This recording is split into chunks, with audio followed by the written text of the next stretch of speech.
Okay, yeah, I'm going. Yeah. Okay.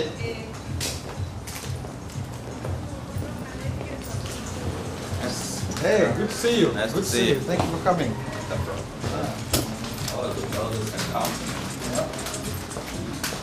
Let me show you where I'm going. Yes. Going straight this way. Yes, ma'am. Thank you for calling the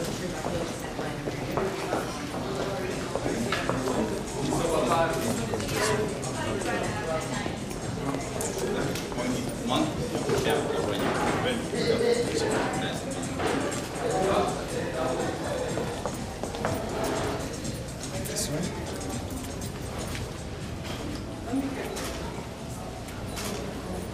I want you to meet two of our Kenyan volunteers. Hello. Winnie Pata, Hello. Nice to meet you. and then this is Irene Miru. Miru.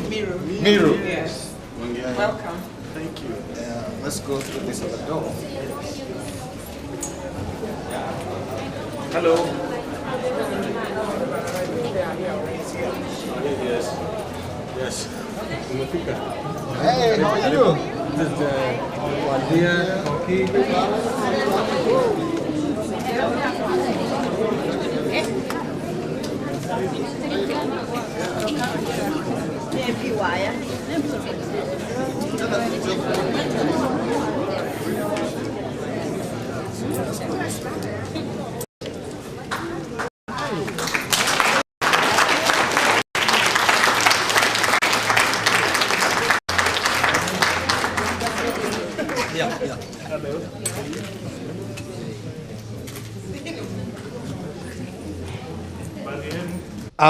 Good afternoon. My name is David Karangu.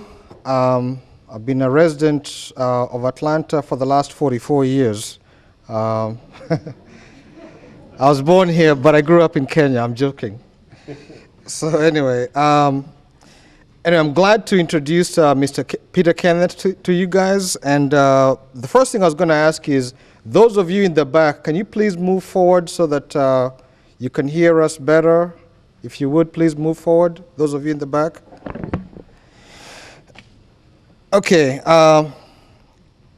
Mr. Peter Kenneth was born 44 years ago in Nairobi and went to Bahati Uhuru Primary School, Starehe Boys Center for O-level and A-level, then went to the University of Nairobi and graduated with a law degree, and then further went to Switzerland for an executive program, IMD. In the banking sector, he was the director for the Industrial Development Bank, IDB. In the insurance industry, he was managing director for Kenya Re Insurance Corporation and an alternate director for Africa Reinsurance Corporation and the chairman of ZEP Reinsurance Company. In the sports arena, he was the national chairman of the Kenya Football Federation, FIFA, and a FIFA committee member. In politics, he was elected to become a member of parliament for the Gatanga constituency in 2002 and again in 2007, and he is still the MP for Gatanga. As far as in government, he was the assistant minister in the Ministry of Cooperative Development and Marketing, then in the Ministry of Finance, and is currently in the assistant minister in the Ministry of Planning, National Development, and Vision 2030.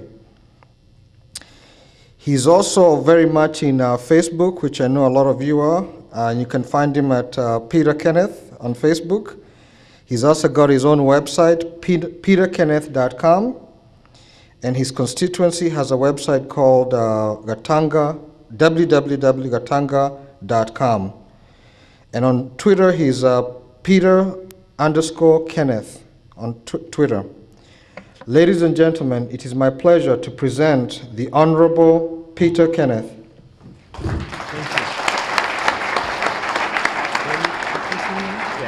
if you can. Just one ear. Right ear. The right ear?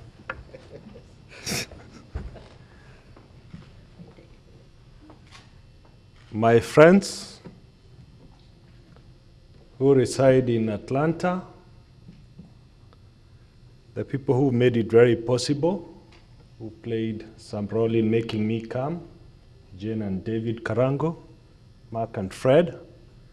I've also come with two of my colleagues from Nairobi, Catherine, who does my PR. Just stand up, Catherine. Thank you very much. And Patrick, who is the chairman of the Kenya National Congress political party.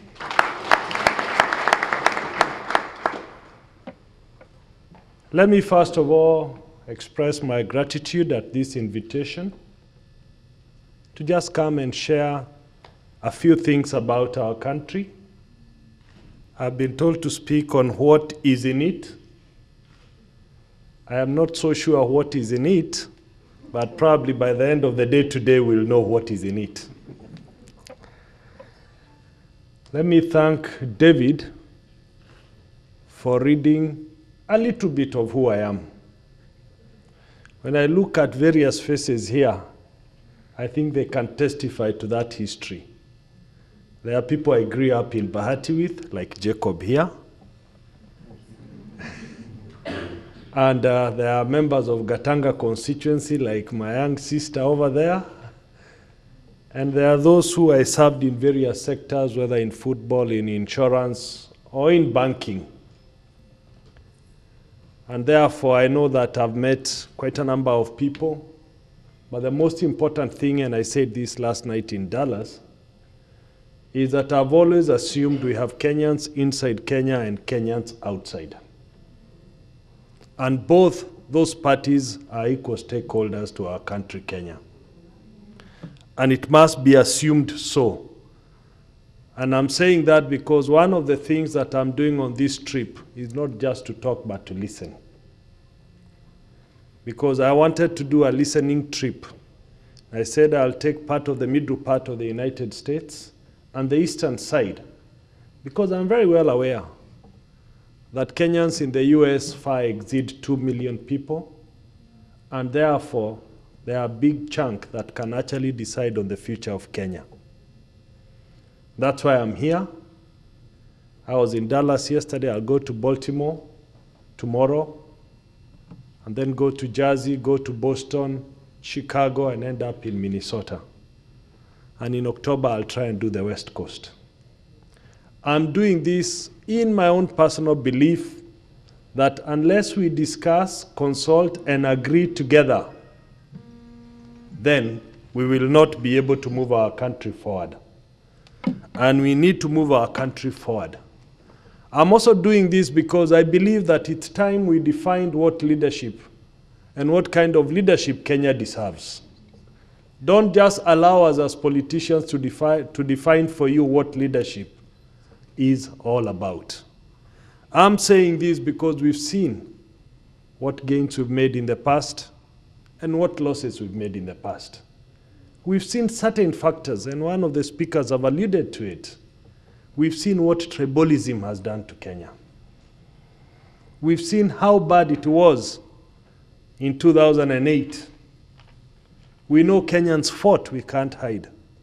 We can't lie about it. We know they killed each other, and they did it because they voted in a presidential contest. The unfortunate thing is that the people for whom they were voting for, the three top presidential candidates, hold the three key positions in government today, yet you have people still in IDP camps who suffered while trying to vote for them. That is the irony of it. That here were many Kenyans who suffered because of three or so people, but they are still suffering despite the fact that those 3 or 4 people are holding key positions in government. Therefore, when somebody speaks about tribalism, I can't lie to you. It's one of the main problems in Kenya. And I'm glad that in the politics I've played over the years, tribalism has never occurred in my life. I'm glad because you can't even tell which community I come from. You can only guess. I know that many things have been spoken about post-election violence, but it is important, and I know there has been arguments for and against. There is a group of people who feel that you probably need peace to get justice. There is another group that believes in justice before peace, and they think that justice, when it comes first, would be a better solution for future. But I want to say this, for those who saw me advocate in terms of ICC, I actually voted for a local tribunal, and I voted for a local tribunal because I never wanted a sovereign country like Kenya to lose its own jurisdiction. But we did what we didn't succeed, and we find ourselves in ICC. And therefore, I think it's important for us to access any form of justice if it will sort out the problems of the people of Kenya. We know what our issues are. And our biggest problem today in Kenya, I can actually describe and say there are 2 key problems. One is unemployment opportunities for the majority of people of Kenya, and 2 is hunger. These are the 2 major issues. And for us to be able to sort out those 2 problems, we need to get our fundamentals right.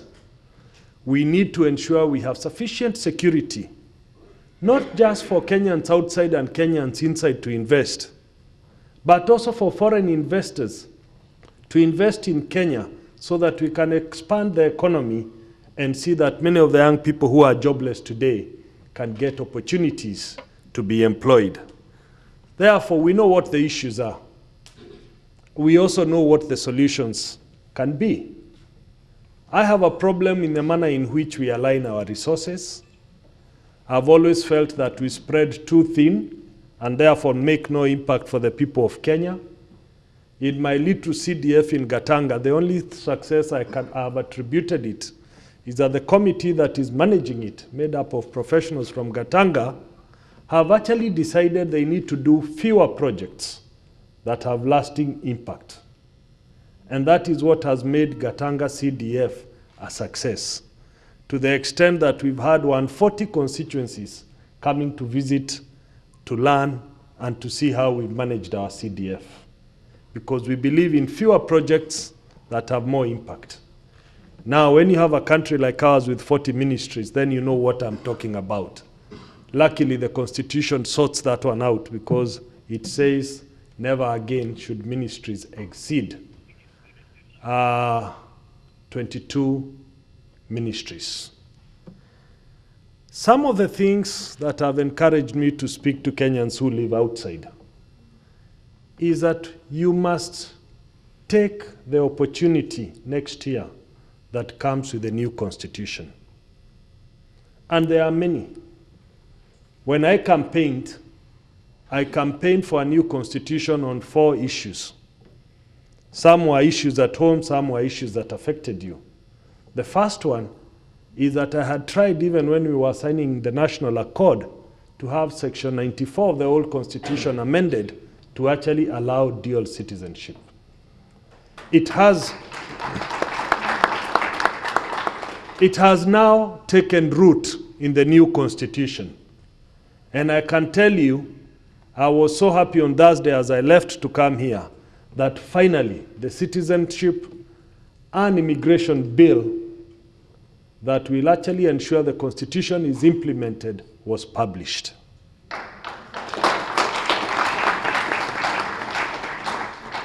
What that means is that within the next 2 weeks, Parliament will deliberate and actualize, which means in a couple of months this year, you'll be able to apply for those of you who lost Kenyan citizenship to become Kenyan citizenship again.